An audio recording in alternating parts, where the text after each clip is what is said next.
real Isaiah please stand up? Please stand up. Please stand up. Will the real Isaiah please stand up? Today we're talking about the book of Isaiah. Historians have pointed out that the events that take place in this book span about 250 years worth of prophecies.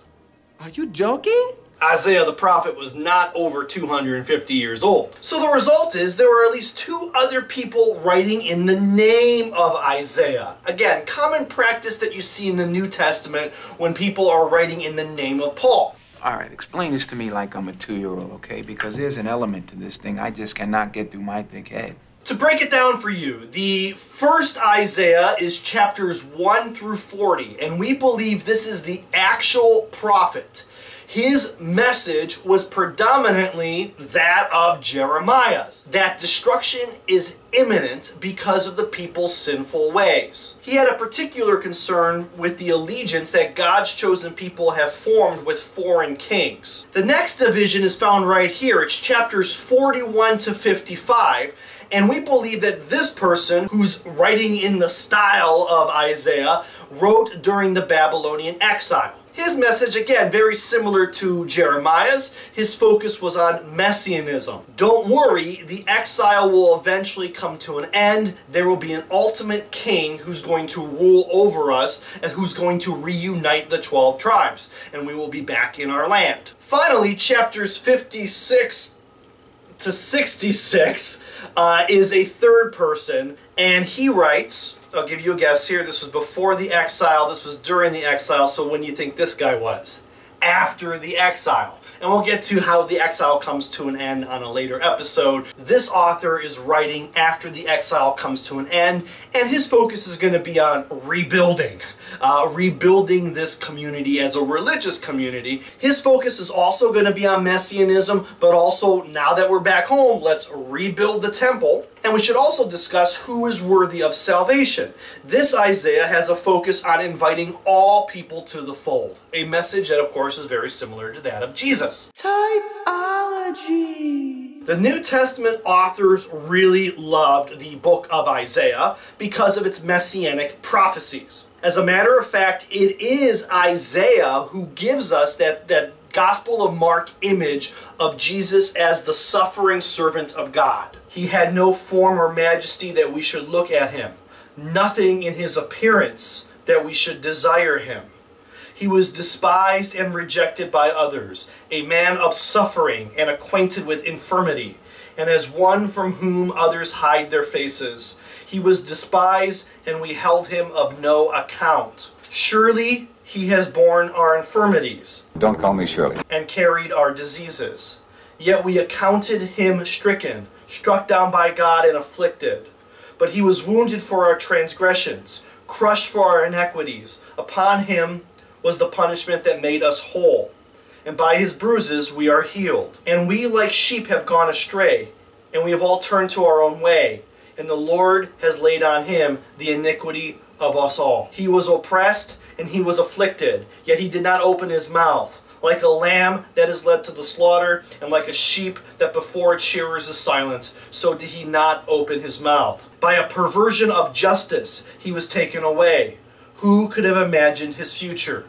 For he was cut off from the land of the living, stricken for the transgression of my people. They made his grave with the wicked and his tomb with the rich, although he had done no violence and there was no deceit in his mouth. Do you see the messianism there? There was nothing about this person that would let us take a second look at him. There was no majesty about him. Jesus, of course, was an ordinary man. It talks, of course, of a perversion of justice that leads to his death. As we talked about last season, there was nothing that Jesus did that was against the law that warranted his death. Nothing! It was a perversion of justice. I like the line that says, they made his grave with the wicked and his tomb with the rich. He died on a cross. He died a criminal's death. He had a grave of the wicked, but a tomb of the rich. Joseph of Arimathea and Nicodemus, portrayed in the Gospel of John, both wealthy people that finance a tomb for Jesus to be placed in. This is that suffering servant, that innocent lamb imagery that the Gospel of Mark really loves. You can see why New Testament authors love to use Isaiah's prophecies to show how Jesus is the fulfillment of messianism. Isaiah also brings us a new vocabulary word. Get this word down, remnant. Remnant in this context, in the book of Isaiah, is going to refer to those people of God who remain faithful to God during this period of exile and post-exile. As you know, the northern kingdom of Israel, when they got conquered by the Assyrians, they wavered on their faith. They intermarried the Assyrians and worshiped the Assyrian gods. Oh, I didn't know that.